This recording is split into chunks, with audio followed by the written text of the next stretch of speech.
अस्सलामुअलैकुम। आज मैं आपके साथ पेरी पेरी चिकन बेक की ज़बरदस्त सी रेसिपी लेके आई हूँ जो कि बहुत जल्दी बन जाएगी और बनाने में बहुत ज़्यादा मेहनत भी नहीं करनी पड़ेगी। सारी चीज़ें आपके घर से आपको मिल जाएंगी। इसके लिए मुझे 1 किलो चिकन चाहिए। मैंने यहाँ पर चिकन की लेग पीस ली हैं और इसे धो के अच्छी तरह से वॉश कर लिया। 1 टेबलस्पून लेमन जूस, 1 टेबलस्पून मैंने इसके अंदर चिली सॉस डाल दी। ये दोनों चीज़ें मैंने डाल दी और अब मैंने इसमें पेरी पेरी सॉस डाली है 2 टेबलस्पून के करीब, सोया सॉस 1 टेबलस्पून।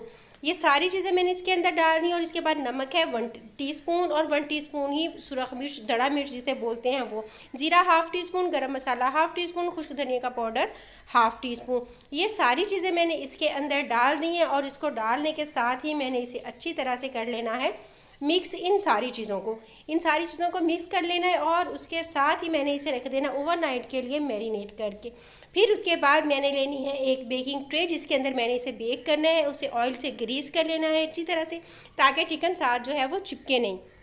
उसके साथ जैसे ही ऑयल से वो ग्रीस हो जाएगी, फिर मैंने ये जो चिकन मैरिनेट किया हुआ था ये उठा के इसके अंदर सेट कर लेना है।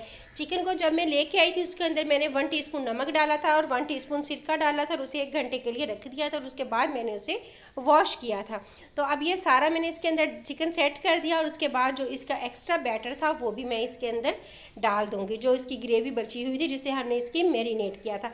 अब मैंने ओवन को पहले से प्री हीट कर लिया और उसके अंदर 360 पे मैं इसे बेक करूँगी 45 से 50 मिनट्स के लिए।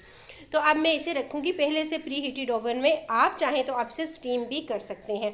तो अब मैं तकरीबन 30 मिनट के बाद मैंने इसकी साइड जो है वो चेंज कर दी है और मज़ीद इसको रखूँगी 20 मिनट। उसके बाद मैं इसे निकालूँगी। ज़बरदस्त सा चिकन हमारा जो है रेडी हो गया है। खाएं, बहुत ही मज़े का। देखें कितना ज़बरदस्त सा गला हुआ है। अगर आज की वीडियो अच्छी लगी हो तो लाइक कीजिएगा। अपना ख्याल रखिएगा। बहुत सारा। अल्लाह हाफिज़।